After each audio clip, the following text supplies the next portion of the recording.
नमस्कार दोस्तों, स्वागत है आपका हमारे चैनल नोमो बाय दीपक ठाकुर पर। आज हम बात करेंगे चाणक्य नीति के और एक मौलिक विचार पर, लालच से बचे क्योंकि लालच सिर्फ खो देता है, पाता कुछ नहीं। जब चाणक्य ने कहा लालच मनुष्य का सबसे बड़ा शत्रु है, तो उन्होंने सिर्फ एक नीति नहीं कही थी, बल्कि उन्होंने एक गहरी जीवन सच्चाई को उजागर किया था। लालच वो अग्नि है जो धीरे धीरे हमारे विवेक, हमारे संबंधों और हमारे आत्मसम्मान को जलाकर राख कर देती है। यह एक ऐसा जाल है जिसमें फंसकर मनुष्य अपने ही पैरों पर कुल्हाड़ी मारता है। चाणक्य नीति में लालच को त्याज्य बताया गया है, क्योंकि ये मनुष्य की सोचने समझने की शक्ति को कुंठित कर देता है। यह आंखों के सामने होते हुए भी सत्य को देखने नहीं देता और हमें एक ऐसे मार्ग पर ले जाता है जहां सिर्फ अंधकार होता है। आइए इस विचार को गहराई से समझें और जानें कि कैसे यह आज के समय में भी उतना ही प्रासंगिक है जितना चाणक्य के युग में था। पहले समझते हैं लालच की प्रवृत्ति और उसका प्रभाव। मनुष्य की आवश्यकताएं सीमित होती हैं, परंतु उसकी इच्छाएं असीमित। यही इच्छाएं जब सीमा लांघती हैं, तब वह लालच का रूप ले लेती हैं। लालच केवल धन या संपत्ति तक सीमित नहीं है, ये पद, प्रतिष्ठा, रिश्ते, प्रेम और यहाँ तक कि मोक्ष तक के लिए भी हो सकता है। जब कोई व्यक्ति यह सोचता है कि थोड़ा और पा जाऊं, और वह थोड़ा कभी समाप्त नहीं होता, तब वह लालच में पड़ जाता है। एक समय के बाद वह अपने सिद्धांतों, मूल्यों और यहाँ तक कि अपनों को भी ताक पर रख देता है, केवल उस थोड़े और को पाने के लिए। चलिए अब देखते हैं आज का पहला उदाहरण, सत्य से दूर होता गया रामू, एक किसान की कहानी। रामू एक गरीब लेकिन ईमानदार किसान था। अपने छोटे से खेत में मेहनत करके वह अपने परिवार का पेट पालता था। उसके पास भले ही अधिक धन न था, पर संतोष जरूर था। उसके जीवन में प्रेम था, शांति थी।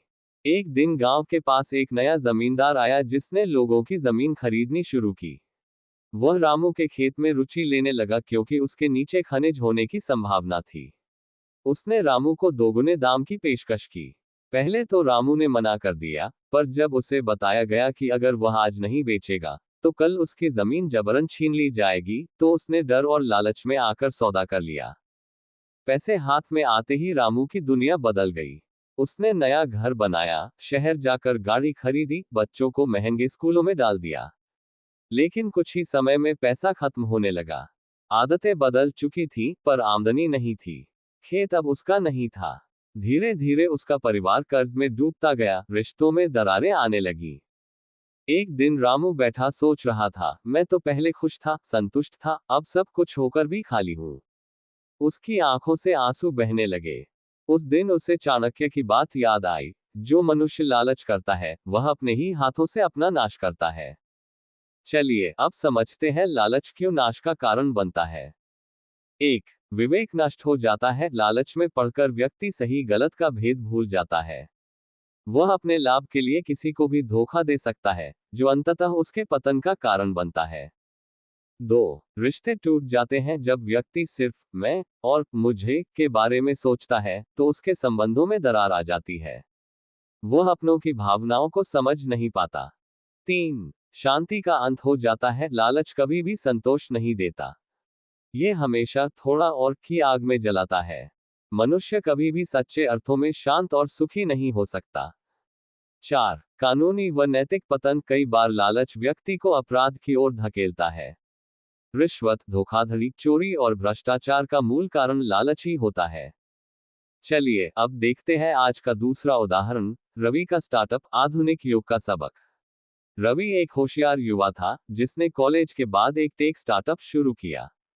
मेहनत और ईमानदारी से काम करते हुए वह 2 साल में ही अच्छा लाभ कमाने लगा। उसकी कंपनी छोटी थी, पर भरोसेमंद थी। लोग उसकी सेवा की सराहना करते थे। एक दिन एक बड़े कॉर्पोरेट ने उसे एक साझेदारी का प्रस्ताव दिया, बशर्ते वह अपने कुछ मूलभूत सिद्धांत बदल दे, जैसे कि डेटा गोपनीयता में कुछ समझौता करना। रवि दुविधा में था, एक और सिद्धांत, दूसरी ओर करोड़ों का निवेश। उसने लालच में आकर समझौता कर लिया।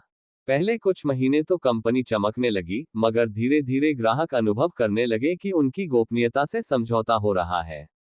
एक दिन एक बड़ा डेटा लीक हुआ और मामला मीडिया तक पहुंच गया। रवि की कंपनी पर विश्वास की गहरी चोट पड़ी। निवेशक पीछे हटने लगे, ग्राहक छोड़ने लगे और कुछ ही महीनों में कंपनी लगभग बंद होने की कगार पर पहुंच गई। रवि ने एक दिन अपने डायरी में लिखा, थोड़े से और के लिए मैंने सब कुछ खो दिया। काश मैंने चाणक्य को पहले पढ़ा होता। लालच एक ऐसा दलदल है जिसमें जितना अधिक फंसोगे उतना ही नीचे जाओगे। लालच से कैसे बचे? चाणक्य की दृष्टि में समाधान। 1. संतोष को अपनाएं। चाणक्य कहते हैं, संतोष परम सुखम। जो व्यक्ति अपने पास जो है उसमें संतुष्ट है, वह सबसे अमीर है। 2. स्वविवेक का पालन करें। जब भी कोई निर्णय लें तो सोचें कि यह निर्णय सिर्फ लाभ के लिए है या नैतिकता के आधार पर भी सही है। 3. धैर्य रखें। कई बार तुरंत लाभ का लालच हमें बड़ी भूल करवा देता है। जीवन में स्थायी सफलता धैर्य और संयम से मिलती है।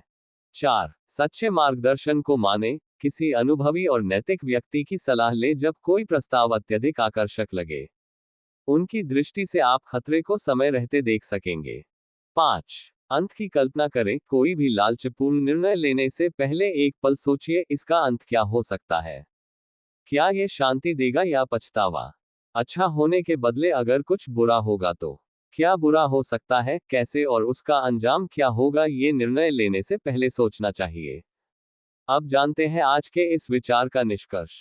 चाणक्य नीति का ये सूत्र, लालच से बचें, केवल एक नैतिक शिक्षा नहीं है, बल्कि यह जीवन को बर्बादी से बचाने वाली ढाल है। लालच चाहे जितना भी मीठा लगे, उसका स्वाद अंततः कड़वा ही होता है। ये वह अग्नि है जो हमें भीतर से जलाती है और अंत में सब कुछ राख कर देती है, रिश्ते, इज्जत, शांति और खुद का आत्मसम्मान। रामू और रवि जैसे लाखों लोग हमारे समाज में मौजूद हैं, जिनकी कहानियां हमें चेतावनी देती हैं कि जब तक हम लालच को नहीं छोड़ेंगे, तब तक हम सुखी नहीं हो सकते। तो आइए, चाणक्य के इस अमूल्य विचार को अपने जीवन का हिस्सा बनाएं। लालच से बचें, क्योंकि जब आप संतोष में जीते हैं, तभी आप सच में जीते हैं। तो दोस्तों, कैसे लगा ये विश्लेषण? अगर आपको पसंद आया हो तो जरूर लाइक करें। ज्ञान बांटने से बढ़ता है दोस्तों, इसलिए इस वीडियो को परिवार और दोस्तों के साथ जरूर शेयर करें। और हाँ, चैनल को सब्सक्राइब करना ना भूलें। आपका सब्सक्रिप्शन हमें मोटिवेट करता है ऐसी इन्फॉर्मेटिव वीडियो बनाने और प्रस्तुत करने के लिए। साथ साथ बेल आइकन दबाएं ताकि आप हमारे आने वाले वीडियो मिस न करें। चलो तो फिर मिलते हैं अगली वीडियो में एक और चाणक्य नीति के साथ।